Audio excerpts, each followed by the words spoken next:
सो अपन discuss कर रहे थे यहाँ पर कि 3 4 5 6, तो इस तरह से अपन इसको बोलना पड़ेगा। जैसे आपके पास 3 कार्बन होते तो आप क्या बोलते हो, प्रोप एथ मैथ, है ना, ऐसे अपन चलते हैं। 3 होते तो प्रोप बोलते हो, 4 होते तो ब्यूट बोलते हो, 6 होते तो हेक्स बोलते हो।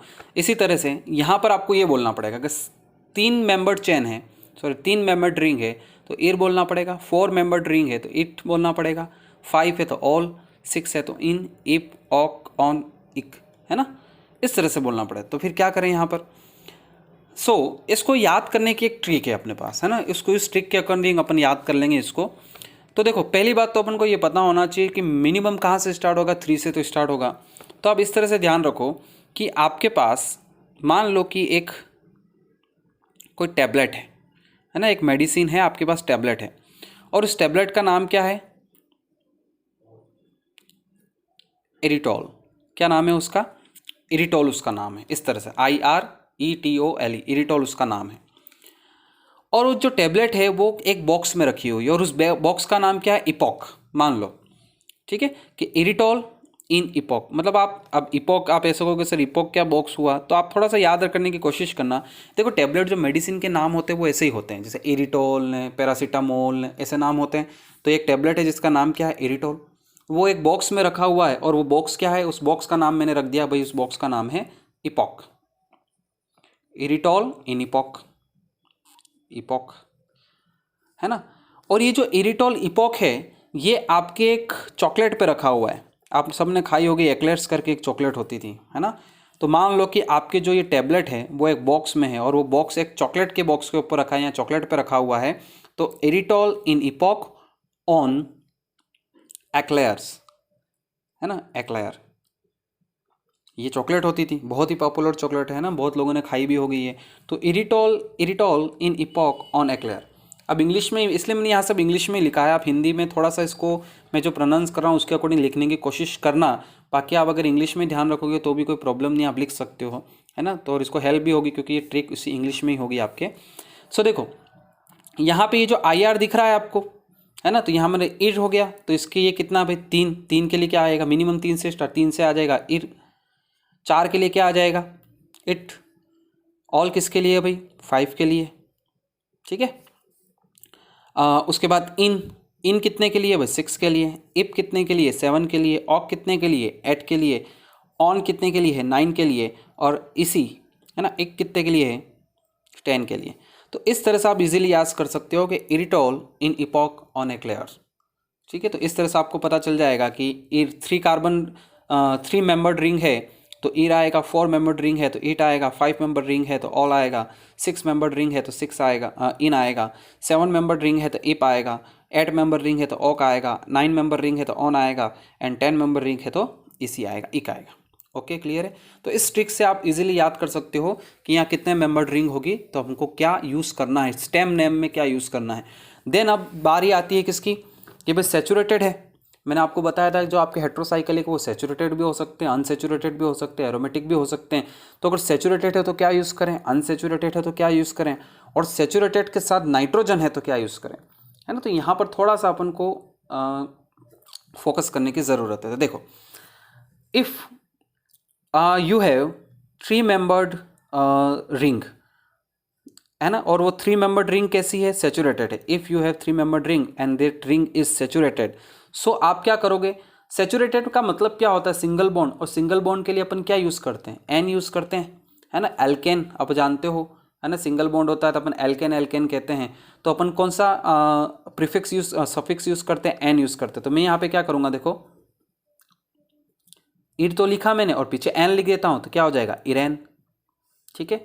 इट लिखो पीछे एन लिखो तो इटेन, ऑल लिखो और पीछे एन लिखो तो ऑलेन, इन लिखो और पीछे एन लिखो तो इनैन, इप लिखो और पीछे एन लिखो तो इपेन, ऑक लिखो और पीछे एन लिखो तो ओकेन, ऑन लिखो और पीछे एन लिखो तो ऑनेन और इकैन, ठीक है। तो बहुत ही सिंपल है। सैचुरेटेड है, सॉरी अनसैचुरेटेड है तो सिंगल बॉन्ड है, सिंगल बॉन्ड के लिए अपन एन यूज़ करते हैं सफिक्स की फॉर्म में, तो इरेन, इटेन, ऑलेन, इनेन, इपेन, ओकेन, ऑनेन एंड इकेन, ठीक है। तो इस तरह से आप इजीली इसको याद कर सकते हो, ध्यान में रख। देन बात करते हैं भाई अनसैचुरेटेड की। अगर अनसैचुरेटेड है तो क्या करें, अब अनसेचुरेटेड होता है तो अपन क्या यूज़ करते हैं, इन यूज़ करते हैं। एल्कीन आप जानते हो, एल्कीन है ना, अल्कीन एल्कीन बोलते हैं अपन, तो पीछे इन लगाते हैं। तो फिर यहाँ पे क्या करेंगे, तो ये आर आई इर तो था, फिर इरिन हो जाएगा, इरिन, ठीक है।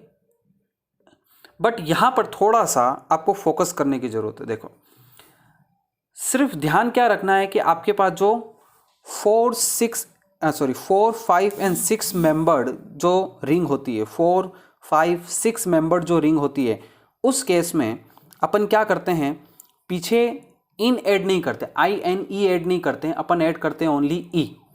मतलब यहाँ पे मैं ऐसे लिख देता हूँ कि आपके जो 4, 5 और 6 का जब केस बात करेंगे और 4, 5, 6 मेंबर्ड जो रिंग होगी उसके लिए जब अनसेचुरेटेड कंपाउंड का नेम लिखेंगे अपन, तो वहाँ पर अपन क्या करेंगे, IEN, जनरली तो IEN ऐड करना चाहिए, इन ऐड करना चाहिए, बट इस केस में सिर्फ ऐड करेंगे किसको, प्लस किया है ना मैंने, ये टी नहीं लिखा, प्लस ई, ओनली ई को ऐड करेंगे। तो यहाँ पे क्या हो जाएगा, देखो ये इट था, इट के पीछे आप ई ऐड कर दो तो इट हो गया, ठीक है। ऑल के पीछे ऑल, ये हो गया, इन के पीछे तो इन, है ना, ये बन जाएगा। बस किसके केस में ध्यान रखना है, if you have 4, 5 and 6 membered ring, then you for the unsaturated compound you have only add the e behind the stem name। stem name के पीछे क्या करना है, सिर्फ e को ऐड करना है।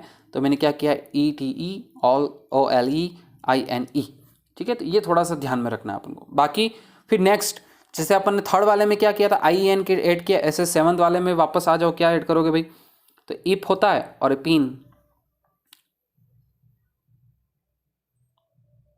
अकीन, है ना, ओनाइन और कीन। तो इस तरह से अपन इसको लिख देंगे, बहुत ही सिंपल है, ठीक है। तो ये आपके हो गया। तो इस तरह से तो याद करने की ट्रिक क्या है, जो स्टेम नेम है उसको ये याद करो, सेचुरेटेड होता है तो एन लगाते हैं तो एन लगा दिया, अनसेचुरेटेड होता है तो इन लगाते हैं, इन लगा रहे हैं, बट सिर्फ याद रखना है 4, 5 एंड 6 में थोड़ा सा ध्यान में रखना है। देन अपन बात करते हैं सेचुरेटेड। सेचुरेटेड है आपके, you have saturated membered ring, but उसमें क्या है, नाइट्रोजन है। जैसे मैं एक एग्जांपल लिखता हूँ यहाँ पर, ये आपके पास एक हेट्रोसाइक्लिक कंपाउंड है ना, and in this heterocyclic compound you have 3 membered, 1, 2 and 3, 2 are the hydrogen and 1 is nitrogen, but this यहाँ पे क्या है, ये सेचुरेटेड है बट इसमें क्या है, नाइट्रोजन ऐड है। तो इस केस में थोड़ा सा ध्यान में रखना, क्या ध्यान में रखना है, और वो भी सिर्फ आपको इफ थर्ड 3 मेंबर्स, 4 मेंबर और 5 मेंबर के लिए ध्यान में रखना, और किसके लिए ध्यान में रखना है, मतलब क्या है कि ये जो IUPAC नोमेनक्लेचर है उसमें आपके जो ये 3, 4 और 5 है, इसमें बहुत पुराने नाम चलते हैं, ठीक है। मतलब पुराने टाइम में जो बोलते आ रहे थे, जो बहुत मतलब क्या हो गए, पॉपुलर हो गए, वही इन्होंने एक्सेप्ट कर लिया है। मतलब क्या होगा, जब आपके पास सेचुरेटेड रिंग है और उसमें नाइट्रोजन है और वो कितने मेंबर की है, 3 मेंबर है, तो आप पीछे क्या लगाओगे, स्टेम नेम क्या लिखोगे आप, इड तो लिखोगे ही, पर पीछे क्या लगा दोगे, इडीन, तो क्या हो जाएगा, इरिडीन, है ना, इरिडीन। उसी तरह के अगर आपके पास 4 मेंबर रिंग है और वो सेचुरेटेड है और उसमें नाइट्रोजन है, तो आप इड तो लिखोगे पर पीछे क्या लगा दोगे, इडीन, तो इटिडीन हो जाएगा वो, ठीक है। और अगर आपके पास 5 मेंबर्ड रिंग है और वो कैसी है, सेचुरेटेड है और उसमें नाइट्रोजन है, तो आप पीछे क्या लगा दोगे, इडीन लगा दोगे, तो ऑलिडीन हो जाएगा, बस। और बाकी सेम एज इट इज़ आ जाएगा, है ना। बाकी कैसे भाई, सेचुरेटेड के लिए क्या बोलते हैं, जब 6 आ गया तो वापस क्या हो जाएगा, इनेन हो जाएगा। अगर 7 आ गया तो क्या हो जाएगा, इपेन हो जाएगा। 8 आ गया तो ओकेन हो जाएगा। 9 आ गया तो ओनेन हो जाएगा। 10 आएगा तो इकेन हो जाएगा, है ना। तो यहाँ पर तो वापस एज इट इज़ चलेगा जो सेचुरेटेड वाला है, सेचुरेटेड के नाम बस आपको ध्यान में रखना है, 3 membered, 4 membered and 5 membered ring of heterocyclic atom. तो इस तरह से अपन क्या करेंगे, बहुत सारे नाम लिख सकते हैं। क्लियर है यहाँ तक।